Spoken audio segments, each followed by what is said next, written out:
Bonjour à tous, c'est Jean-Luc Haut sur sa chaîne YouTube. Aujourd'hui, nous allons parler d'un pays meurtri, le Liban, avec l'acheminement d'aide humanitaire d'urgence par la France. Deux avions A400M ont livré plusieurs tonnes de fret humanitaire à la population libanaise le 29 septembre et le 8 octobre dernier. Cet acheminement s'inscrit dans une longue relation entre la France et le Liban, illustrée par la présence de 700 soldats français déployés au sein de la force intérimaire des Nations Unies au Liban depuis 1978. Le 8 octobre dernier, un avion gros porteur A400M de l'armée de l'air d'espace français s'est posé à Beyrouth, accompagné par un avion du ministère qatarien de la Défense pour apporter 27 tonnes de fret humanitaire. Dans la cargaison, médicaments, matériel médical d'urgence et biens de première nécessité, couverture et kits d'hygiène.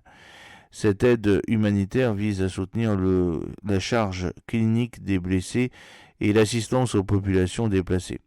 Une cinquantaine de ressortissants français en situation de vulnérabilité ont alors embarqué sur le vol militaire retour pour être rapatriés en France. Cet acheminement est le second effectué par la France depuis le regain des tensions dans le sud Liban le 29 septembre. Un avion militaire avait lui aussi transporté 12 tonnes de fret humanitaire. Le but, la livraison, entre autres, de 2 postes sanitaires mobiles capables de prendre en charge 1000 blessés graves dans les hôpitaux libanais. Par cette livraison, la France maintient sa position en faveur de la population libanaise, une position qui n'a jamais changé depuis 1978, date d'entrée de la France dans la force intérimaire des Nations Unies au Liban, la FINUL. La preuve de cet engagement, le déclenchement de l'opération Amitié en réponse à l'explosion survenue dans le port de Beyrouth le 4 août 2020. Un groupement génie de 390 hommes avait alors rejoint la capitale libanaise dès le 13 août pour prêter main forte à la population en entreprenant des travaux de déblaiement. Le soutien à la population libanaise demeure un objectif de la FINUL.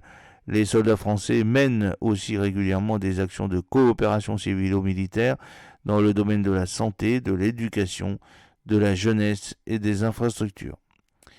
J'espère que cette petite vidéo vous a plu. N'oubliez pas de cliquer sur le pouce pour la promouvoir, de vous abonner si ce n'est pas encore fait et de partager cette vidéo sur vos réseaux sociaux. A très bientôt.